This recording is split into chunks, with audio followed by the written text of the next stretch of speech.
né, sexta, cada vez que a gente vem para estar participando dos eventos, né, sempre uma alegria muito grande estar aqui. E hoje, assim, né, pode ser um bate-papo, né, se alguém tiver alguma dúvida, quiser manifestar alguma coisa, fala, Gabriel, tal coisa, pode ficar à vontade, né, a ideia é essa mesmo, a gente está podendo conversar. E primeiro eu gostaria de fazer uma pergunta, né, alguém viu o filme do Kardec? Aí se viu, pode fazer assim, eu vi o filme do Kardec, né, ou viu o filme do Kardec, né, se quiser levantar a mão, quem já viu. Oi? Viu? Bacana. Porque no filme do Kardec ele traz algumas coisas que a gente vai comentar hoje, e inicialmente eu gostaria de trazer o que está na introdução do Livro dos Espíritos. Porque a introdução, é muito interessante que a gente vê a introdução de determinados livros, a introdução ela é umas páginas, umas 2, 3 páginas, onde, né, descreve um pouquinho, né, toda da proposta do livro, né, um pouco sobre o autor também. A introdução do Livro dos Espíritos é pouca coisa, né, próximo de 50 páginas. E a gente fica surpreso, né, porque que há uma introdução tão grande e há uma certa tendência de a gente pular a introdução do Livro dos Espíritos, que é muito interessante, inclusive. Porque na introdução, Kardec ele narra a ordem dos acontecimentos que levaram, né, ou levaram a codificar o Espiritismo. E é muito interessante que ele começa, inicialmente, falando das mesas girantes. E ele fala que se tivesse, né, ficado no fenômeno físico, ele falando que então, né, poderia ser estudado ou pela lei da física, né, ou por, né, fenômeno eletromagnético, que poderia estar fazendo, né, as coisas se movimentarem. Como ele fala, por exemplo, da mesa, né, se a gente considerar a mesa girante, essa questão dela, né, do movimento circular, ele fala que está no universo. Às vezes aconteceria num ponto ali menor, o que acontece de uma maneira maior, né, considerando gravitação universal e tudo mais, né, o movimento dos átomos. Então ele fala que, né, o movimento circular tá no universo poderia ser só algo físico. Só que em determinado momento, e ele fala que se tivesse ficado no âmbito físico, né, seria então estudado pela ciência, em determinado momento, alguém falou assim, olha, tem uma inteligência por trás disso. A mesa está respondendo perguntas. Né? E apesar de não estar na introdução, isso aparece no livro, é muito interessante que inicialmente Kardec ele não estava muito inclinado a participar desses fenômenos, porque os fenômenos, a partir do momento que eles consideraram que a mesa estava respondendo perguntas, começou a haver mistificação, começou as pessoas a lucrarem com isso, né? Porque aí então tinha aqueles espetáculos, né? Como aparece no filme, por exemplo, que a pessoa vai e faz ali né, de uma forma mistificada, né? E fala, quem quer fazer uma pergunta para a mesa? Aí a pessoa falava, eu devo fazer, né? Eu devo investir naquilo que eu estou querendo. Ele ia lá, fazia a mesa flutuar e falava, a mesa respondeu que sim, a mesa respondeu que não. Só que era tudo, né, a pessoa ali manipulando aquele efeito. E, obviamente, os espíritos, né, principalmente os espíritos superiores, não se prestariam esse tipo de coisa. E aí, por conta, né, dessas situações, Kardec ele não se via muito inclinado a estar misturado com esse tipo de situação. Ele falou assim, não há menor interesse, né, em estar participando disso. Até que um determinado amigo dele fala, né? Ele fala, olha, na verdade, as reuniões sérias, né? Há comunicações sérias, né? E aí Kardec, ele, apesar de uma certa resistência no início, depois ele acaba por conta né, da estima que ele tinha por esse amigo, né, do respeito, ele então, ele atende, né, e fala, vamos lá ver, né, essa reunião e ver se realmente, né, o que está acontecendo, apesar dele estar, né, inclinado a entender que ou era, né, puramente algo físico, então alguém estava mistificando aquilo ali para dizer que estava sendo, né, que haviam respostas, né, para aquelas perguntas. E aí, quando Kardec ele vai e ele percebe nessa reunião séria que realmente havia alguma coisa ali extraordinária, alguma coisa que inicialmente ele não conseguia explicar, ele fala, bem, alguma coisa a mais nesse fenômeno. E aí ele começa a estudar esse fenômeno, e aí, né, seguindo ainda na introdução, ele fala que, inicialmente, as mesas respondiam, né, como uma ideia de uma pancada sim, 2 pancadas não, e ainda ali muitos argumentariam que era o acaso, né? Bom, pode acontecer perfeitamente, fazer uma pergunta que a gente já sabe que a resposta é não, e a mesa dá uma batida, pergunta que a gente sabe que é sim, ela dá 2 batidas, às vezes é uma coincidência. Às vezes eram 10, 20, 30 coincidências, mas nada impede de termos 30 coincidências seguidas, por mais, né, que matematicamente falando seja possível, né, se a gente for considerar a chance disso acontecer, é minúscula, mas poderiam ser 30 coincidências seguidas. Tá bem. Então, ainda aí poderia ser uma coincidência. Até que, quando questionado a mesa, o que ela era, eles falam assim, bem, não é a mesa que está fazendo isso, né? Porque a mesa está aqui, né? A mesa, ela é um objeto inerte. Então, eles entenderam que alguma coisa estava manipulando a mesa, estava usando a mesa para se comunicar. E eles perguntaram, então, para essa coisa, falou, o que você é? E aí Kardec ele fala que esse é um ponto muito importante, porque ninguém elaborou uma teoria. Ele falou assim, olha, na verdade, existem espíritos e os espíritos estão manipulando a mesa. Ele fala, não, perguntaram para a mesa o que ela era, né? Quem estava manipulando a mesa. E a mesa respondeu, falando que, né, ele era espírito ou gênio, né? Assim que está lá na introdução do Livro dos Espíritos. Então, não foi alguém que elaborou uma explicação para o fenômeno que explicou a si mesmo. Sabe, então, o que ele era? Vem essa resposta, de que era um espírito ou gênio. E aí, a partir disso, eles começaram, né, antes, né, obviamente, de ter essa resposta, começaram a fazer, então, com que cada batida fosse uma letra. E aí, obviamente, né, era impossível de que tivesse uma coincidência onde, dada uma pergunta, as batidas, né, referentes a cada letra tivessem respostas inteiras, né, frases inteiras e complexas. Então, ali já era possível perceber que não era uma coincidência, né? Não é impossível, de repente, fazer uma pergunta, a resposta era uma frase, e ser coincidência ali, o número de batidos, né, gerando uma frase, como resposta. Os próprios espíritos, então, falam o seguinte, olha, faz o seguinte, pega uma cesta, né, porque era um método muito demorado. Se a gente imaginar, por exemplo, escrever uma frase, dependendo das palavras ali, ter 20, 15, 17 batidas para cada letra. Então, era um método muito demorado. Aí, o que o próprio, né, a própria mesa sugeriu? Falou, olha, vai no quarto do lado, pega uma cesta e amarra o lápis na cesta. Então, eles pegavam uma cesta, viravam de cabeça para baixo e amarravam o lápis lá dentro dela e colocavam a cesta em cima de uma folha de papel. Ficava a folha de papel, uma cesta grande, né, de cabeça para baixo em cima da folha, e um lápis amarrado nela, e o lápis apoiado na folha. E aí o lápis começava a escrever. Né? Posteriormente, que veio ser chamado de médiuns, Kardec ele fala, né, bastava que os médiuns estivessem ali, tocassem a cesta para que a cesta começasse a escrever, sozinho. E aí Kardec ele vai, e é muito interessante, gente, os argumentos de Kardec, porque para nós, às vezes a gente vai falar assim, né, depois eu vou comentar também do céu e inferno, a gente fala assim, Gabriel, mas eu não preciso ser convencido, né? Eu já estou convencido, é por isso que a gente está aqui, né? Porque a gente é espírito. Então, assim, Kardec não precisa me convencer. Mas é muito interessante a gente observar os argumentos de Kardec, porque pode acontecer de pessoas nos questionarem o mesmo que foi questionado para Kardec. E a gente fala assim, olha, eu sei que Kardec responde isso, mas eu não sei bem qual que é a resposta. Então, assim, mas você vai lá e lê a Introdução ao Livro dos Espíritos. Aí a pessoa já vai ficar assim, tá, né, mas não vai, a pessoa não vai ler. Né? Você imagina a pessoa se dar o trabalho de procurar para ler, para descobrir, a pessoa vai falar, não, então deixa quieto, né, era só uma dúvida boba. A partir do momento que a gente observa os argumentos de Kardec, e que a gente sabe, assim, minimamente, né, como Kardec tratou isso, já fica um pouco mais tranquilo, de uma pessoa que tenha realmente uma boa vontade, uma curiosidade, falar assim, e tal ponto, e a gente conseguir esclarecer, pelo menos minimamente, né, a respeito dessas dúvidas. Então, Kardec, ele continua, né, ainda explicando como que aconteceu esse fenômeno, ele fala que algumas pessoas poderiam argumentar que as pessoas estavam manipulando aquela cesta, né, falou assim, não, as pessoas estão manipulando e aí por isso que está escrevendo. E Kardec fala que isso é praticamente impossível, que ele fala que às vezes são 3 pessoas que estão ali com a mão na cesta, e ele fala que seria necessário que elas estivessem em acordo, ainda que elas conseguissem de alguma forma manipular o lápis ali para ele se movimentar, elas precisavam estar em acordo com a resposta. Então não bastaria elas terem um treino para mexer o lápis. As 3 pessoas tinham que mexer do mesmo jeito, dando a mesma resposta. Então Kardec fala assim, seria inviável. E aí um ponto que é muito importante que Kardec defende é o seguinte, porque algumas pessoas falam que poderia haver, fugiu agora o termo, mas agora me fugiu, mas a ideia de uma pessoa estar enganando para ter um dinheiro, né, para ter um lucro em cima daquilo. Ele fala, olha, se a pessoa ela faz para ter um lucro, aí até me fugiu agora qual que é o termo, ele fala, não é o caso que a gente observa dentro do espiritismo. Foi? Charlatanismo, obrigado. Aí ele fala, o charlatão, ele quer um lucro em cima daquilo. Então o charlatão, ele faz determinada coisa e engana as pessoas para ele ter um lucro. Ele fala, então não seria o caso dentro do que a gente está vendo. Ele fala, as pessoas não estão tendo lucro nenhum. É só a gente imaginar o Chico, por exemplo, né, na época de Kardec, né, os médiuns eram diversos, então não tinha uma referência para tomar, né, a gente hoje, para facilitar a nossa compreensão, a gente pode tomar o Chico, que foi um exemplo extraordinário de médium. Se a gente observar o que o Chico fez, ele não teve lucro nenhum. Então a gente fala assim, olha, a gente pode até, aí Kardec fala assim, a gente pode argumentar que ele estava enganando as pessoas, enganando a si mesmo, né, uma enganação generalizada, mas charlatão ele não era, porque ele não tinha lucro. Então, ele falou, olha, e ele poderia estar fazendo isso de uma forma inconsciente.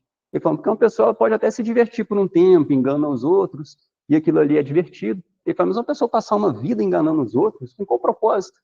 Né? Com qual propósito você vai passar uma vida inteira enganando os outros? Aí Kardec ele fala, então, charlatanismo não é, pode ser algo inconsciente, né? Essa enganação inconsciente coletiva. Depois Kardec ele vai, né, argumentar um pouquinho mais nesse sentido. Mas então Kardec, ele, com relação à cesta, ele fala isso, ele fala, olha, as pessoas não teriam como, né, colocar a mão ali naquela cesta e fazer com que ela se movimentasse seguindo uma ideia, né, que era, né, tem que ser comum às três pessoas, uma resposta comum às três pessoas. E, posteriormente, a partir do momento que eles entenderam que a cesta ela era só Kardec fala um apêndice, né, para o médium ele passou a tomar o lápis na própria mão. Né, então, né, parou-se de usar a cesta, que também havia poderia dizer, havia mais um meio, né, então, assim, havia entre o espírito, era como se fosse assim, espírito, médium, cesta. Né, então, havia ainda outros intermediários para o espírito se manifestar. Eles perceberam que eles poderiam eliminar a cesta para ir direto. Espírito, médium e manifestação. E aí já não havia necessidade de utilizar a cesta. Então o médium ele tomava do lápis e ali ele já começava a escrever. E aí Kardec novamente ele vai argumentando a respeito de algumas pessoas, né, das críticas das pessoas. Eles falam assim, mas a pessoa pode estar escrevendo da cabeça dela mesmo. E aí Kardec ele vai e fala, olha, a pessoa ela responde em línguas que ela não conhece, ela responde sobre assuntos que ela não conhece, ela escreve poesias, né?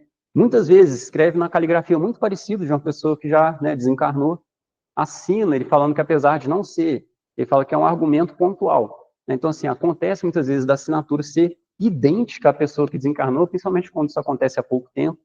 Então, ele vai, né, argumentando nesse sentido, falando, olha, o que vem através do médium, o médium ele não conseguiria reproduzir, senão se ele tivesse um treino muito longo, né, ele teria que ter treinado essa capacidade de repetir, né, a assinatura, que é algo assim extremamente difícil, porque mesmo as pessoas que elas, né, com intuito ruim, obviamente, elas treinam, né, a caligrafia, a assinatura dos outros, eles não conseguem repetir com perfeição, e uma pessoa ainda fazer isso sem lucro nenhum.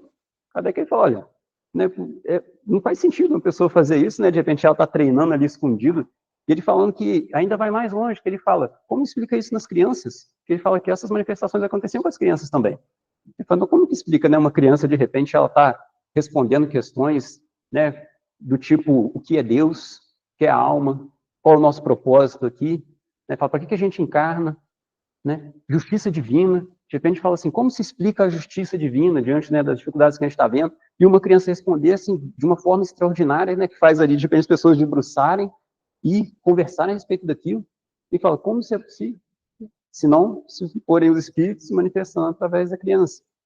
E aí Kardec ele vai argumentando, né, tudo isso ao longo da introdução, para falar como se deu, né, daquele primeiro momento em que as mesas giravam, até chegar nos médiuns, né, e eles tomarem o lápis e começarem a escrever. E a partir do momento que os médiuns eles tomaram o lápis e começaram a escrever, Kardec ele elabora então um método. Qual que é o método de Kardec? Ele entendeu o seguinte, pelas manifestações, ele percebeu que haviam espíritos, obviamente, no plano espiritual, assim como haviam, né, pessoas encarnadas aqui no nosso mundo. Então, haviam de todos os tipos. Ele falou, olha, então, para eu ter uma forma segura de obter informações do outro lado, o que eu preciso fazer é perguntar para vários espíritos a mesma pergunta.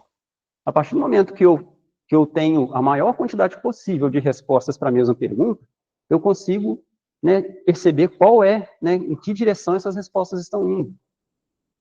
E aí Kardec, então, elabora esse método, né, que ele chama de controle universal dos espíritos, que seria essa ideia dele fazer perguntas para diversos médiuns, e, inclusive, muitas vezes ele recebia de outros países, né, ele recebia cartas de outros países, onde muitas vezes tinha uma resposta mesmo dessas perguntas. E aí ele, a partir desse momento, fazendo a comparação, e também, obviamente, Kardec, né, como ele fala, né, o bom senso, ele fala que o bom senso está ao alcance de todas as pessoas. Tem um outro ponto também, que eu, voltando um pouquinho na introdução, que é interessante, Kardec ele fala que é o argumento de que a ciência, né, ela, pela ciência, ela não ter, por assim dizer, um grande apreço pelo espiritismo, já seria um indício de que o espiritismo tem alguma coisa de fantástico, de fantasioso, porque seria essa ideia de que a ciência se opõe à religião, a religião é o fantástico, e a ciência é o que estuda o mundo. E que se a ciência se opõe a alguma coisa, é porque essa alguma coisa aqui está errada. E aí Kardec ele fala o seguinte, olha, eu vou, né, nas palavras de Kardec, né, ele fala, eu tenho o maior apreço pela resposta de um físico sobre uma questão de física. Sobre uma, né, ele fala, eu vou consultar um químico se eu quiser saber alguma coisa sobre reações químicas e vou considerar que a palavra dele tem uma autoridade imensa. Ele fala, só que a partir do momento que eu pergunto para uma pessoa sobre uma ciência que ela não domina, ele fala, não posso ter em conta, né, em maior conta a resposta dela do que eu teria sobre qualquer outro assunto. Né, como ele fala, né, ele diz, eu não posso, né, se eu pergunto, por exemplo, para uma assembleia de sábios a respeito do espiritismo, ele fala, a resposta deles, ele não vai tomar em conta mais do que, né, a opinião sobre a música de um arquiteto, por exemplo. Você chegar para um arquiteto e falar, o que você acha dessa música? Ele fala, para mim, não tem muita diferença. Ele fala, eu posso pegar as pessoas que são consideradas os maiores sábios lá da época e elas opinarem sobre o espiritismo. Mas se elas não se debruçaram, não estudaram, não leram, procuraram entender o fenômeno, ele fala, então é razoável que eu não considere, não tenha em grande conta a resposta deles. E aí a gente pode até achar um pouco estranho, porque Kardec, na Introdução dos Espíritos, ele fala que o espiritismo, então, não é da alçada da ciência. E quando ele fala isso, não é da alçada da ciência, é nesse sentido, que a ciência do mundo, ela não é o suficiente para estudar os fenômenos espirituais. É nesse sentido que o espiritismo não é da alçada da ciência. Mas Kardec, ele, né, a gente pode considerar o espiritismo como ciência, a partir do momento que Kardec ele elabora um método, e a partir do momento que Kardec ele tenta, utilizando esse método, né, observar o espiritismo de uma forma científica.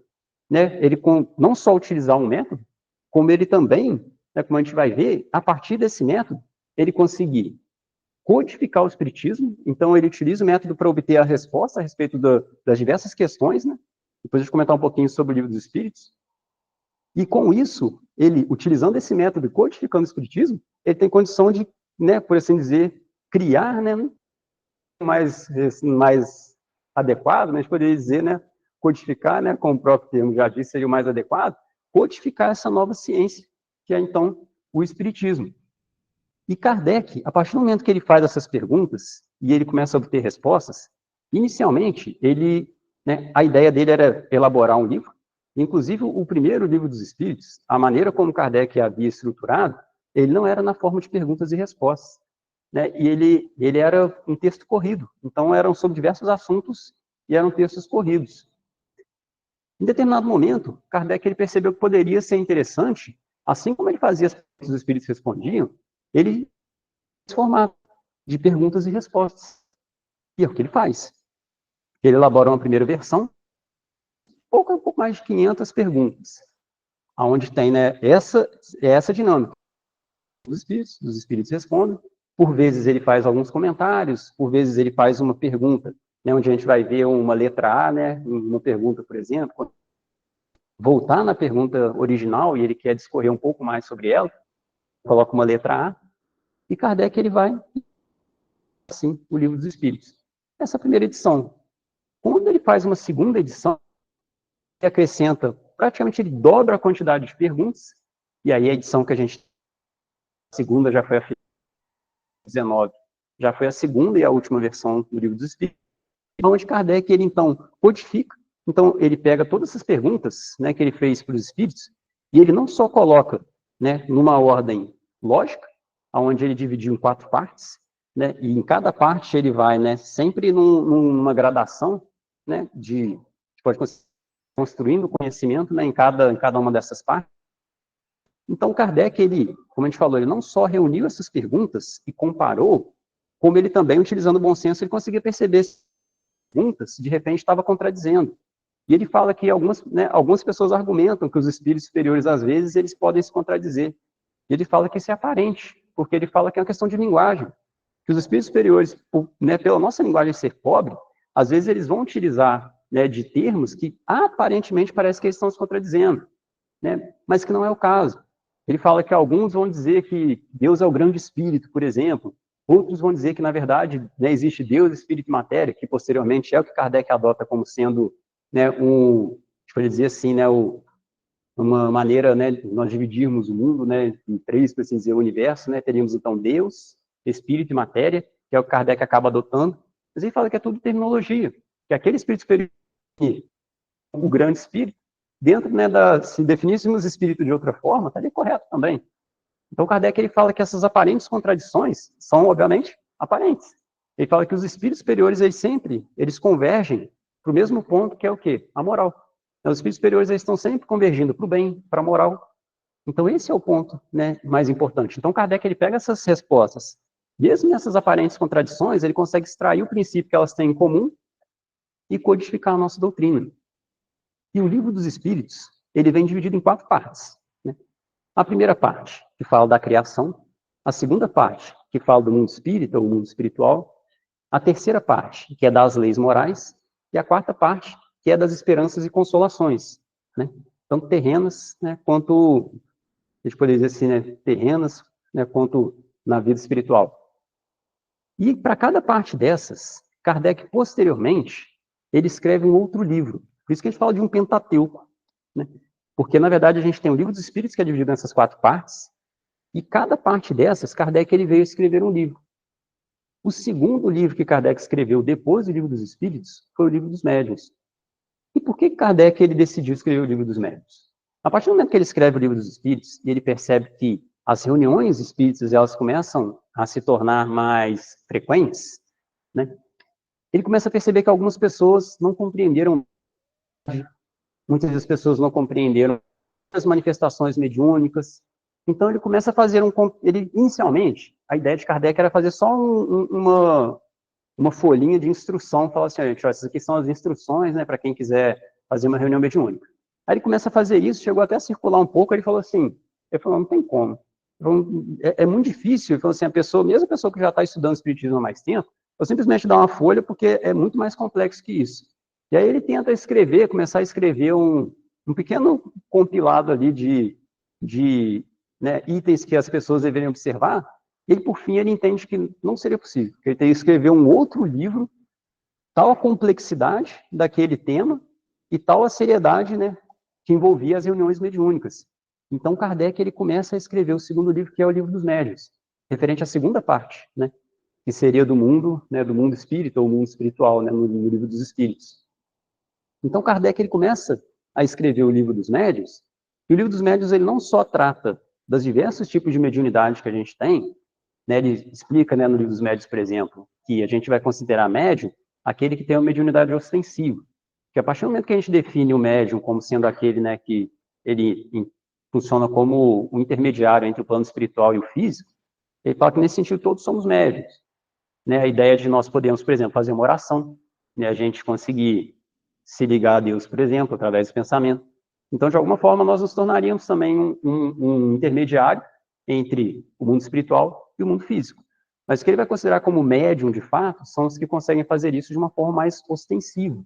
Ou seja, vê um espírito, ouve espírito, né? A gente tem a psicofonia, psicografia, e aí ele vai descrevendo cada uma dessas, inclusive algumas que a gente ouve pouco, né? Como a gente tem, por exemplo, a escrita direta, que ele comenta, como que funcionaria? Não tem ninguém que vai lá e pega um lápis e escreve, simplesmente aparece, de repente, escrito ali no quadro branco, vai aparecer alguma coisa escrita ali. Essa seria a escrita direta, ou de repente deixava uma folha, né, dentro de uma gaveta, por exemplo, e aparecia escrito ali, né. Tem um caso muito, acho que desse de escrita direta, um dos mais famosos, é de um papa, que ele, em determinado momento, não lembro bem o contexto, mas ele escreveu uma carta, que eu acho que alguns bispos, parece que eles estavam, acho que divergindo da igreja em algum ponto. Me fugiu agora qual é. Eles estavam divergindo da igreja, próprio deles lá, não era nada muito sério, estavam praticando mal, nada desse tipo. Mas eles estavam divergindo da igreja e o Papa entendeu que seria necessário, então, necessário aqueles expulsos. E, ao mesmo tempo, ele entendia que era algo muito grave para se fazer, porque era uma dissensão que aparentemente era pequena, mas para a igreja era algo importante. E aí o Papa, naquilo dele ficar, né, sem saber o que fazer, ele pega a carta que inicialmente ele tinha escrito que seria da dispensa e ele coloca dentro do túmulo de Pedro.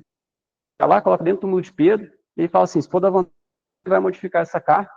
E ele passa lá vários dias em jejum, só orando ali junto do túmulo de Pedro, até que em determinado momento ele já sente que já tinha chegado no limite dele, e ele vai, tira a carta de dentro do túmulo e realmente a carta estava modificada.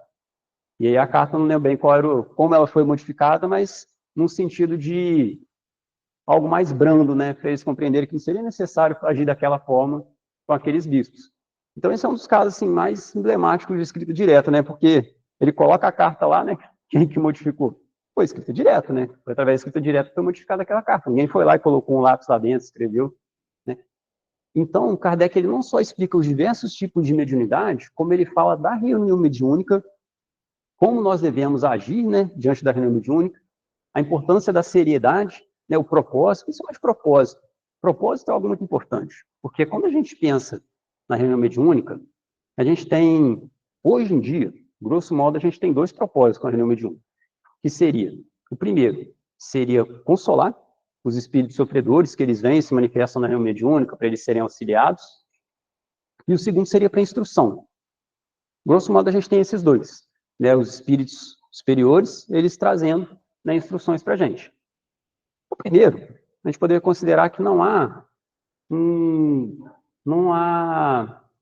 acho que de divergência se a gente for parar para pensar. Ninguém vai olhar e falar assim, estão consolando de uma maneira errada.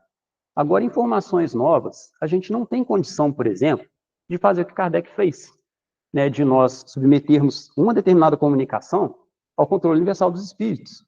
É o que aconteceu com o Chico, por exemplo. Chico, ele vai psicografar um livro, não tem como a gente virar e falar assim, bem, agora a gente vai esperar os outros médiuns do mundo psicografarem o nosso lar também. Chico psicografou o nosso lar, a gente fala assim, não, agora a gente vai esperar outros médiuns psicografarem outros livros a respeito dessa cidade espiritual para a gente poder comparar. Já era uma situação distinta, né? Porque Kardec, ele estabeleceu aquele método para ele codificar o espiritismo. A partir do momento que a gente tem o espiritismo codificado, a gente tem o Pentateuco, a gente tem condições de analisar o que está no Pentateuco e analisar o que está fora para compreendermos se está agregando ou não. Porque tem determinadas coisas que a gente ouve, que a gente lê, e que é importante a gente, a partir do que a gente lê do Pentateuco, a gente compreender que não está agregando. Por exemplo, quando a gente lê ou ouve que alguma pessoa manifestou em algum lugar que o mundo, ele começaria o seu processo, né, a sua mudança, né, ou consolidaria, eu não lembro, né, de provas e expiações para regeneração, no dia 19 de julho de 2019, alguma coisa desse tipo. E quando a gente lê o próprio livro dos médiuns, Kardec ele fala o seguinte, que quase sempre que o espírito ele dita uma data, para a gente desconfiar muito. Ele fala quase sempre a unificação. Principalmente algo dessa dimensão, né, de passar de provas e expiações para regeneração. É mais ou menos a gente tentar delimitar quando que o Sol nasceu, né? A pessoa virar e falar assim, bem, o Sol nasceu agora 6 horas, né, 2 minutos e 12 segundos. Então, como que a pessoa vai determinar, né, quando que o Sol nasceu? É uma ideia muito parecida, a gente determinar o dia em que a gente vai passar de um planeta de um tipo para outro, é uma coisa insana. Então, Kardec ele fala, a partir disso que a gente lê do livro dos médiuns, a gente compreende que isso é uma unificação. Existe. Né? É só a gente considerar que o próprio Cristo, os discípulos perguntaram para Jesus, né? Quando isso vai se dar? Cristo, Jesus, ele fala assim, desse dia só meu Pai sabe. O mestre que é o mestre, ele fala que só Deus sabe que dia que aquilo ali ia se dar. Se Jesus fala isso, imagina algum espírito falar, não, vai ser dia tal. Não tem como. Né? O que pode acontecer são situações muito específicas. De repente, a gente vê no nosso lar, por exemplo, um espírito aí falando, olha, amanhã ele vai desencarnar. Por quê? Porque eles já conseguem perceber organicamente, como aquele irmão tal, aquela irmã. Então, eles conseguem perceber que já está no ponto onde ele, né, já está muito próximo daquele ponto de desencarnar, e eles vão, inclusive, lá auxiliar para terminar esse processo. É muito instinto, né, de chegar, de repente, e falar assim, ó, daqui, né, dia tal, ano tal, vai acontecer tal coisa extraordinária. Não vai. Isso é mistificação. A partir do livro dos médiuns também, a gente pode entender por que Kardec, ele evocava os espíritos, né? E por que dentro da reunião mediúnica hoje a gente sugere não fazê-lo, né? Ou pelo menos, de maneira geral, as pessoas não fazem, evocar determinados espíritos. Porque Kardec, ele tinha um propósito. Qual era o propósito de Kardec? Ele, a partir dessa relação, né, de perguntar para os espíritos como eles estavam, Kardec, ele tinha condição de nos mostrar qual era a situação desses espíritos no plano espiritual. Ao passo que muitas vezes nós, se a gente evoca um determinado espírito, vai ser por uma questão de curiosidade. A gente vai falar assim, eu quero conversar com fulaninho, com fulaninha, porque eu quero saber isso, aquilo, outro. Qual o propósito, né? Qual a utilidade de fazer isso? Então, por isso, na reunião mediúnica, a gente precisa entender qual é o propósito. Né? Kardec, ele tinha um propósito de chamar aqueles espíritos, né? Principalmente depois que a gente chegar no céu e inferno, até adiantando um pouquinho, né? A segunda parte do céu e inferno, Kardec, ele faz isso. É como se fosse uma espécie de uma entrevista com esses espíritos, em diversas condições. Ele chama espíritos que estão numa condição, né? Espíritos felizes, né? De esse termo. Ele chama espíritos ainda endurecidos. Ele chama espíritos de diversas situações e começa a fazer perguntas para eles. Às vezes, pouco tempo depois deles desencarnarem, ele vai, né, chama esse espírito, faz algumas perguntas, ele fala, olha, eu não estou em condição de responder, aí Kardec espera passar um tempo, evoca novamente esse espírito, faz as mesmas perguntas, o espírito então fala qual é a situação dele. Então é muito interessante, né? Quando a gente voltar no Céu Inferno, a gente comenta um pouquinho mais. Então, no Livro dos Médiuns, a gente consegue perceber, né, não só os tipos de mediunidade, mas principalmente a seriedade que a gente deve ter quando a gente está na reunião mediúnica. Propósito, principalmente. Né? De maneira geral, a gente vai ter o quê? O propósito que é o mais importante. Então, a gente entender por que a gente está querendo se relacionar com o mundo espiritual. Né? Sempre o propósito. E a partir disso, de Kardec, então, ele escreve o Livro dos Médiuns, né, como sendo, então, esse novo código para quem quer, então, fazer uma reunião mediúnica, explicando, né, não só sobre essa, né, essa questão da seriedade, sobre o propósito, mas explicando também sobre os riscos, falando que se uma reunião não é séria, os riscos que isso envolve. É igual a gente pensar no caso da brincadeira do copo, né, que a gente pode pensar assim, brincadeira, né, uma brincadeira boba, a pessoa vai lá, né, só está ali invocando, né, algum espírito para mexer o copo. E aí, se a gente for ler o Livro dos Médiuns, a gente vai entender por que isso é problemático. Porque quem garante que aquele espírito que ele foi chamado, ele não vai querer permanecer com alguma daquelas pessoas, ou com aquela que o invocou especificamente. Né? Quem garante que ele não vai querer, né, já que ele foi ali e acharam tão interessante a participação dele, que ele não vai querer continuar ali, de repente pode, né, ter outros desdobramentos a partir daquilo, de repente o copo começa, né, a falar determinadas coisas, pessoas fazerem, né? Quem vai saber dizer quais serão os desdobramentos desse tipo de coisa? Então, sempre essa questão do propósito, né? Como Jesus ele fala, né, que onde 2 ou 3 estiverem reunidos em meu nome, lá estou eu no meio deles. Então, é importante que a gente esteja reunido em nome do Mestre. Né? Por isso que quando a gente fala de evocar espíritos, né, de que a gente evita evocar espíritos, nós estamos falando, né, de espíritos na condição nossa, por assim dizer. Obviamente, nada impede a gente, antes de começar uma reunião, a gente pedir para os espíritos superiores estarem ali, para eles nos auxiliarem, que é inclusive o que a gente faz. Porque isso, obviamente, não só a gente pode, como a gente deve. Né? A gente pediu o concurso do mestre, pedir para que Deus nos abençoe, para que Ele nos auxilie. Aí é muito instinto, propósito novamente. Né? Por que a gente está chamando os espíritos superiores?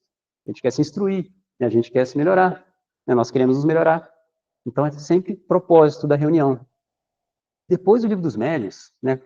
Seguindo ainda, né, a gente viu que a gente pulou a primeira parte, né, que é da criação. A gente fez, então, né, Kardec, ele faz o segundo livro, referente ao mundo espírita ou mundo espiritual. E ele faz, então, o terceiro livro sobre a terceira parte, das leis morais.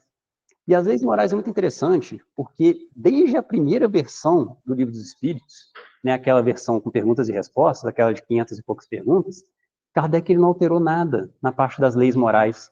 Porque as leis morais, a forma como os espíritos responderam no Livro dos Espíritos, ela já veio de uma maneira tal que Kardec não precisou modificar nem acrescentar nada. Né, porque a parte, se a gente for considerar, né, o Livro dos Espíritos, a gente, como todo, como uma obra, a parte mais importante, seguramente, é a parte das leis morais, onde fala a respeito de o que devemos fazer, como devemos nos portar diante do mundo.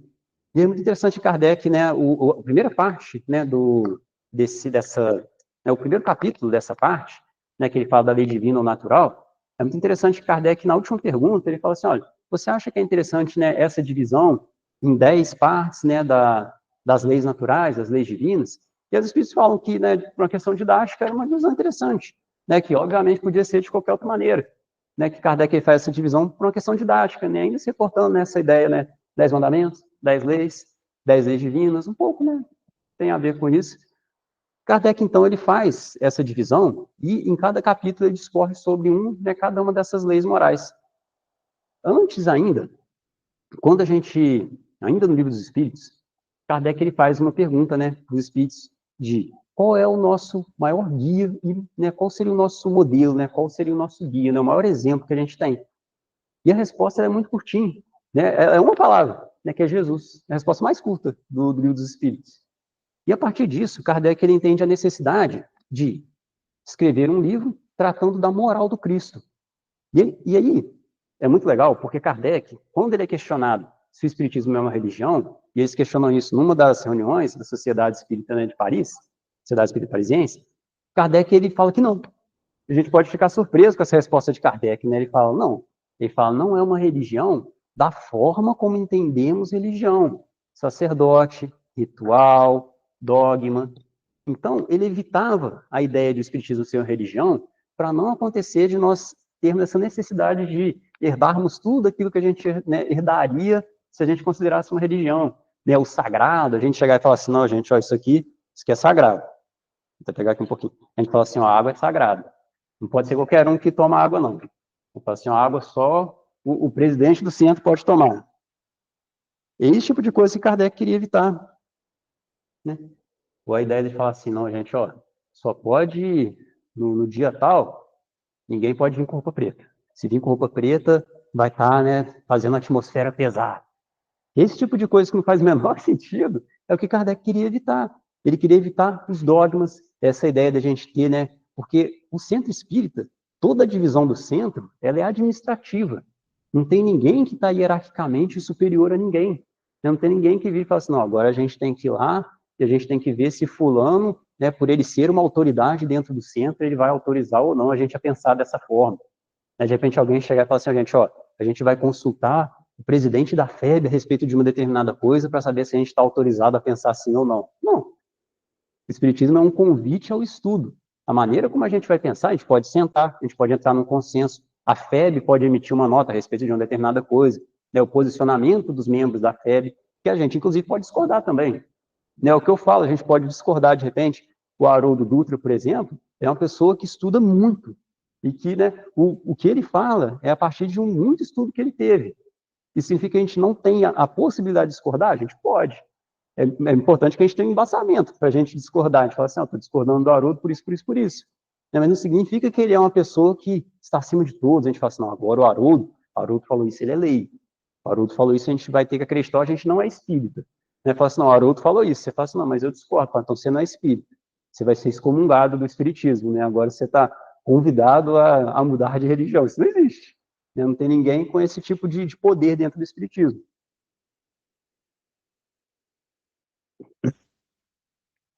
E preocupado com isso é que Kardec, então, ele fala que o espiritismo não é religião.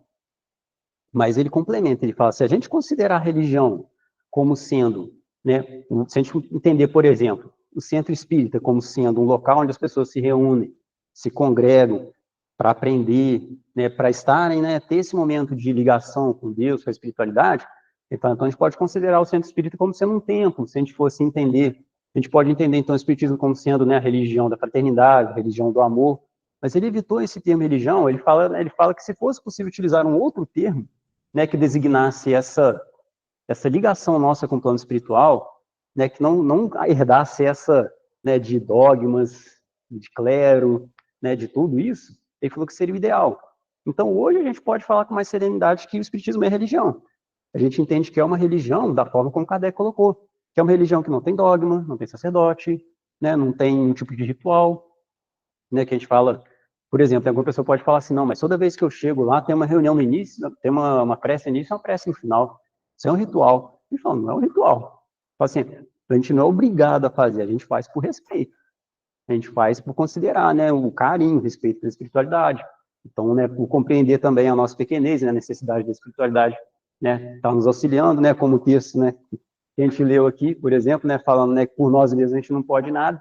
Então, é nesse sentido, né, do respeito, do carinho pela espiritualidade que a gente faz uma prece, né, pedindo auxílio, depois faz uma prece agradecendo. Mas não é um ritual, né? Se a gente fala assim, a gente é obrigado a fazer, a gente faz por respeito, faz, né, pelo respeito, pelo afeto que a gente tem pela espiritualidade, e não por ser um ritual. Então, não há rituais dentro do espiritismo, né? E ainda por isso que a gente não batiza, né? Que a gente fala assim, o espírita, por que ele não batiza, né? A gente tem. Jesus mesmo não batizava, né? Se a gente for olhar lá no Evangelho, ele permitia que os discípulos batizassem, porque ele entendia que era a necessidade da época. As pessoas tinham essa necessidade das coisas materiais, né? Então tinha que ir lá, ou mergulha na água, ou joga água na testa, ou qualquer outro tipo de ritual onde a pessoa entendia que aquele ritual, aquilo ali, determinava um momento onde ela se tornava cristã, onde ela, né, considerava, né, que ela, de alguma forma, afirmava, né, aquela religião. A gente entende dentro do espiritismo que não é necessário o ritual. A partir do momento que a pessoa ela sente no coração dela que ou ela é cristã, ou ela é espírita, aquilo ali é o batismo dela. Ela não precisa chegar aqui, né, de repente, e falar assim, ó, gente, agora eu quero fazer uma reunião no centro, né, para, né, funcionar como batismo, porque agora eu estou me sentindo espírita de verdade, né, aquela coisa assim, agora eu quero fazer um ritual, né, uma reunião. A gente falou, olha, não é bom fazer, porque senão as pessoas vão começar a repetir, vão achar que é necessário. Aí por isso que não vão fazer, não é porque é proibido, né, porque a gente fala assim, então não pode, o espiritismo está proibido. Está proibido. Mas é uma questão de bom senso, novamente, porque se faz um lugar, as pessoas já vão achar que é necessário. Aí dali para daqui a pouco as pessoas achar que todo mundo que entra no centro tem que ser batizado, pouco custa. É por isso que a gente evita. É por isso que boa parte dos centros, alguns, ele ainda, ou a gente vê, por exemplo, um quadro referente, ou a pessoa, né, pela qual o centro, né, leva o nome, ou seja, né, um quadro, por exemplo, de Kardec, que não tem nada demais. Né? Se a gente falar assim, então não pode ter quadro, pode, perfeitamente, não tem o menor problema. Alguns centros, eles não colocam mais quadro, a gente vai ver, porque as pessoas elas tinham uma tendência ainda, né, de ver o quadro e entender que aquilo ali era alguma coisa sagrada, né, alguma coisa... Né, e falar, não, gente, é só um quadro, é uma lembrança, né, da gente olhar e falar, né, essa pessoa, né, que... Né, daí que vem, então, o nome do centro, por exemplo. Então, se tiver, por exemplo, um quadro aqui do Jerônimo Mendonça, não tem o menor problema. Se a gente vai falar assim, não pode ter quadro, pode, né, não tem o menor problema. O Espiritismo é sobre isso, é sobre a gente não ter proibições e nem ter obrigações também, a gente fala assim, a gente é obrigado a fazer determinada coisa. Né? Tudo do centro vem a partir do bom senso. Então as pessoas vão chegar, por exemplo, se alguém chegar aqui de sunga, por mais que seja muito quente, a gente vai falar, olha, né, pedir para uma próxima reunião você vir, né, se possível, com uma outra roupa, né? Talvez não seja a roupa mais adequada para estar aqui no ambiente. Vai ser proibido? Não vai, né? Talvez dê um toque na pessoa, né? Fala só, talvez não seja a roupa mais adequada para estar aqui no centro, né? Esse tipo de coisa, mas existe proibição, né? Então, a partir disso, né, o Espiritismo ele não é religião nesse sentido, Kardec ele pega os ensinamentos de Jesus e ele, então, pega apenas a parte moral dos ensinamentos, porque ele sabia que havia uma parte que era, né, diversas partes, inclusive, eram objeto de discussão entre as religiões. Se a gente for pegar, por exemplo, o Evangelho, tem religião que considera que Maria concebeu virgem, tem religião que considera que não, tem religião que nem considera nada de Maria, né, por conta da religião católica ter um apreço tão grande por Maria, determinadas religiões evangélicas simplesmente ignoram como se Maria nem existisse, né, como se Jesus simplesmente tivesse vindo no mundo, Maria eles nem falam o nome, né. Então, as religiões, elas divergiam em diversos pontos, e Kardec falou, olha, esses pontos onde as religiões não divergem, é a moral do Cristo. E uma religião vai virar e falar assim, não, ó, Jesus falou que a gente deve amar o próximo como a si mesmo, mas não é bem assim, não. A gente vai amar o próximo, contanto que, não. As religiões, elas entendem isso e elas convergem nesse ponto. Falam, realmente, Jesus falou, amar o próximo como a si mesmo. O mais que pode acontecer são as religiões falar que o próximo está dentro da minha religião. Eu falo, não, o próximo, ele está lá na rua. Eu falo, não, mas aquele da rua, ele não é da minha religião, ele não é meu próximo, não. Aí as pessoas, né, voltam naquela hipocrisia que Jesus falou, né? Falou, vocês estão atentos à letra, vocês não estão atentos ao espírito. A ideia, né, de que o próximo está no mundo, né? O próximo, independente de religião ou do que seja, é o nosso próximo, né? Então, Kardec, ele pega a moral do Cristo e ele olha essa moral a partir do Espiritismo. E então ele traz o Evangelho segundo o Espiritismo. Que algumas pessoas acham, inclusive, que é um novo Evangelho, né? Kardec escreveu, né, um quinto Evangelho, né? Evangelho de Kardec, né? A gente tem o de Mateus, Lucas, a gente tem de Mateus, Marcos, Lucas, João e Kardec, né? Eles acham que agora a gente tem um quinto, né? Só Kardec escreveu o Evangelho lá agora, né? Kardec estava lá junto, né? Vendo Jesus lá e falando, Jesus fez isso, isso, isso. Não, o Evangelho segundo o Espiritismo, Kardec ele pega as passagens dos 4 evangelhos e discorre olhando, né, com o olhar do Espiritismo. E ele faz isso, né, a partir dessa parte moral, onde todas as religiões elas concordam, né? E aí, a partir desse ponto que Kardec então ele traz esse terceiro livro, ele fala, bem, agora nós então trouxemos, né, poderia ser a parte, o coração do Espiritismo, né? O coração do Espiritismo está ali, né, Evangelho segundo o Espiritismo. Então ele vem e escreve um quarto livro, que é o Céu e o Inferno. O Céu e o Inferno, que eu acredito que seja o livro menos lido de todos. Principalmente porque o início dele é Kardec ele explicando por que não há céu, por que não há inferno, como nós entendemos, anjos, demônios. Ele dá uma outra visão do purgatório, né? Então, todo o início do céu e inferno é Kardec ele discorrendo sobre esses pontos, que principalmente para a religião católica, que na época era muito forte, ele explicando por que dentro do Espiritismo não faz sentido. Ele falou, a gente não pode acreditar num paraíso, a gente não pode acreditar no inferno como sendo um local circunscrito, onde as pessoas ficam pela eternidade, né? Ele volta, né, novamente na questão da reencarnação, explicando por que é impossível que haja justiça divina sem reencarnação. Ele fala, não há como. né? Como que você vai estabelecer uma justiça divina e considerar que um erro de um momento vai fazer a pessoa ser julgada pela eternidade? E aí depois ele volta na questão, né, do purgatório, que ele fala que o purgatório ele ameniza um pouco isso. Ele fala assim, tudo bem, agora, porque antes a gente tinha o paraíso e tinha o inferno. Ele fala, a gente não é bom o suficiente para ir para o paraíso, então a gente deve estar indo tudo para o inferno. Ele fala, se a gente está indo para o inferno ficar lá pela eternidade, ele fala, pô, de repente eu tive uma vida mais ou menos, não fiz um bem extraordinário o suficiente para ir para o paraíso, mas você não fiz nada tão, né, pesado para ir para o inferno, sofrer pela eternidade, né, ficar lá queimando, né, o demônio dando com um tridente ali em mim. Aí eles então criam o purgatório. Eles falam, tudo bem, quem foi muito ruim, vai para o purgatório. E aí Kardec ele volta, né, e começa a discorrer sobre isso, né, assim, como é um negócio meio sem lógica, que a gente vai para o purgatório, a gente fica num sofrimento mais ou menos lá no purgatório, e aí como que a gente sai do purgatório, né, segundo, né, a tradição católica? A gente sai do purgatório quando outra pessoa ora. Então, se a gente não tem o que a gente fazer, a gente está no purgatório, a gente tem que ficar esperando. Aí, em determinado momento, a oração de alguma pessoa faz a gente sair do purgatório e para o paraíso. Assim, na prática, né, tá menos ruim. Né? Então, assim, tá um pouco menos ruim. Agora, pelo menos, eu tenho condição de paraíso. Sofro um tempinho no purgatório, depois eu estou na eternidade. Paraíso, tá ruim, não. Aí Kardec, ele explica, fala assim, olha, é uma visão equivocada, né? Porque ainda é uma visão muito material, ainda é uma visão, né, muito dura, né, de Deus, porque Jesus, ele apresenta um Deus misericordioso.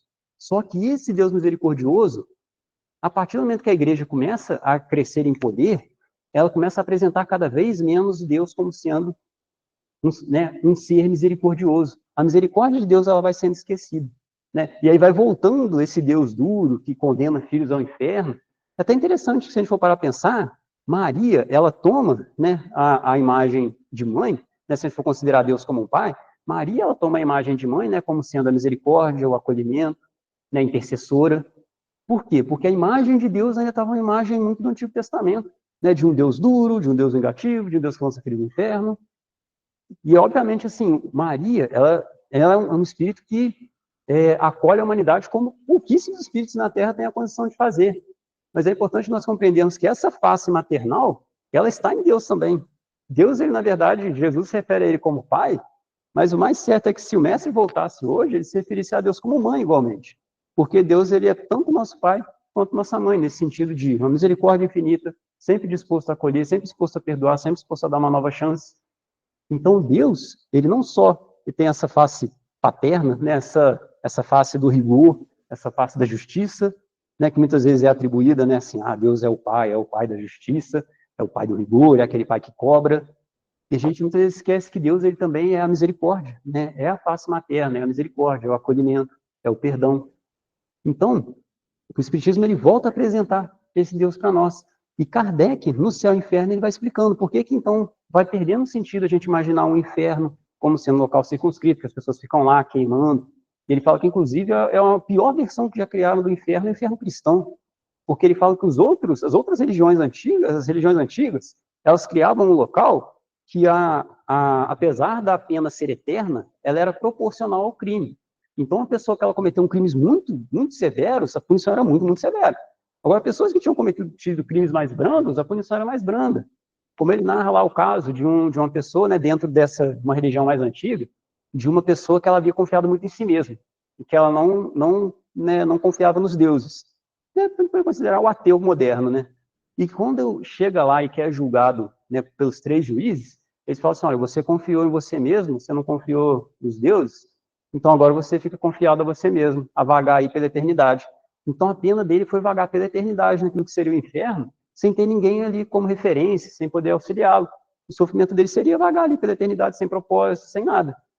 Então a gente entende, ele falando assim, já para o cristão, o inferno do cristão, esse antigo, não importa, né? O ateu, ele está lá queimando, né, tridente nele. A pessoa que ela cometeu um genocídio, está no mesmo lugar, queimando do mesmo jeito, tridente do mesmo jeito. Mas assim, a pessoa que roubou uma galinha, mesmo lugar, fogo eterno, tridente nele, não tem assim, né? É tudo queima igual, né? Assim, é uma insanidade mesmo. E Kardec aí fala assim, nossa, a gente que não tem essa capacidade de Deus, a gente consegue, né, perdoar, a gente consegue compreender, né, essas questões da justiça, como que Deus, né, seria diferente? Aí volta naquele ponto, né? Quando a gente era muito ignorante, né, inclusive na época de Moisés, Moisés já foi um avanço quando ele fala assim, olha, o seu irmão ele roubou um animal seu, a gente vai lá e vai cortar a mão dele. A gente fala assim, meu Deus do céu, hoje a gente acha uma ignorância, de fato é. Para a época de Moisés, é um avanço extraordinário, porque a pessoa que ela pegava o negócio do outro, queria matar. Ele falou assim, não roubou o negócio aqui, eu vou lá matar ele. Aí Moisés falou, opa, nada de matar, ó, o mandamento de Deus, não matarás, a gente vai só cortar a mão. Assim, para a gente hoje é um absurdo, para a época de Moisés já era um avanço tremendo. Então, à medida que a gente vai evoluindo, a gente vai entendendo, né, a gente vai compreendendo melhor Deus, né, e como as coisas funcionam no plano espiritual. E é isso que Kardec traz no céu e inferno. Né? Isso na primeira parte. Na segunda parte, como eu comentei, são esses vários relatos, né? Kardec, ele evoca esses espíritos em diversas condições e ele vai descrevendo, né, o que acontece com cada um. Então é muito interessante o céu e o inferno, apesar de, né, de ser o menos lido, porque a partir do momento que a gente está no espiritismo, para a gente, de certa forma, vem como, por assim dizer, como uma consequência, né, vem como naturalidade, a gente entender assim, não, se tem reencarnação, não tem céu, não tem inferno, não existe isso de uma pessoa ficar lá sofrendo eternamente. Anjo e demônio, a gente também já consegue entender. A gente fala, não, é anjo e demônio, é o demônio. Demônio seria um espírito que ele ainda está ligado ao mal. Ele é um espírito como nós. Um dia ele vai se modificar, vai estar voltado para o bem, vai se arrepender, vai se melhorar. O que é o anjo? Um espírito como nós, mas que estava muito mais antigo que nós. Jesus, por exemplo, a gente pode considerar, né, que ele seria um anjo, né, se a gente, né, se a gente considerar das esferas dos anjos, ele seria um dos mais, né, os maiores que a gente consegue imaginar, né? Por quê? Porque Jesus, ele não só ele é muito mais antigo que nós, como ele já trilhou todo esse caminho, né? E assim, então, seriam os anjos para nós, espíritos muito avançados, muito mais evoluídos que a gente. Os espíritos, né? A gente volta naquele ponto, Deus, Espírito e Matéria, né? A gente tem, né, esses três. E aí, por fim, depois que Kardec ele fala da segunda, da terceira, e ele fala então da segunda, da terceira e da quarta parte. Ele volta na primeira. O último livro ele fala da primeira parte. É interessante a gente pensar nisso, né? A gente fala assim, então o último ele fala da primeira, é porque é mais difícil falar sobre a criação. É muito mais difícil falar, né? Porque muito ali do que Kardec traz, ele trata, né, tanto do ponto de vista material, como do ponto de vista espiritual, mas muitas coisas Kardec ele fala, né, como os espíritos eles trazem para a gente não tem condição de entender. Então a gente fala, por exemplo, por que a gente foi criado? Porque Deus quis. Nada representa mais, né, o poder, a vontade de Deus que isso. Ele quis. Enfim, ele quis nos criar e basta isso. É a vontade de Deus, então faz com que cada um de nós tenha a sua individualidade.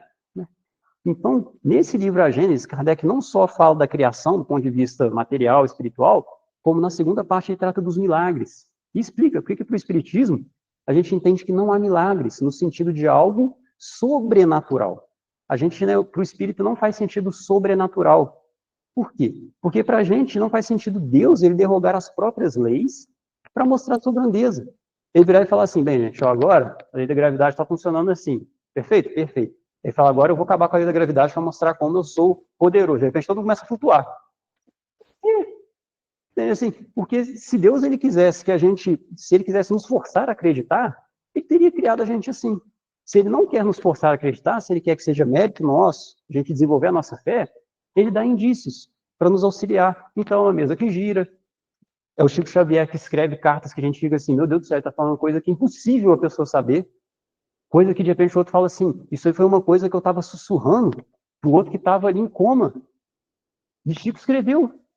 E aí, assim, coisa que a gente fala assim, meu Deus, isso não faz, isso é impossível se a gente observar só o material.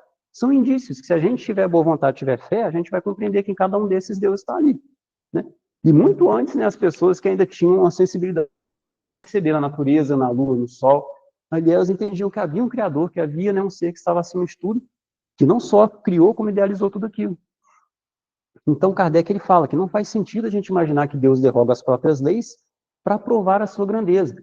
Então, tudo que Jesus ele fez com um milagre é algo extraordinário, mas não sobrenatural. Então, Kardec ele fala isso, que a gente pode entender o milagre como sendo tudo dentro da lei de Deus, dentro da natureza, de coisas que a gente ainda não consegue explicar. Ele fala, né, uma parte, então ele fala, uma parte, é possível que alguns desses milagres que Jesus trouxe, que ele discorre sobre vários deles.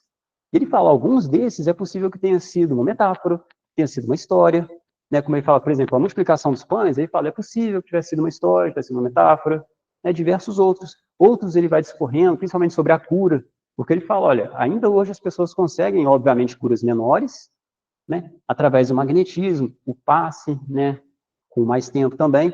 Jesus, por causa do magnetismo dele. Jesus ele tinha um magnetismo tão extraordinário que ele conseguia promover curas que a gente demanda tempo, demanda paciência, fé, né? Jesus ele conseguia fazer aquilo de uma forma instantânea. A gente leva um pouco mais de tempo, obviamente, né? Tem uma pequena distância entre a gente e Jesus. É outra coisa, né? Estão separados aí por alguns milhões de anos, né? A gente chega lá, né? Então, isso, né?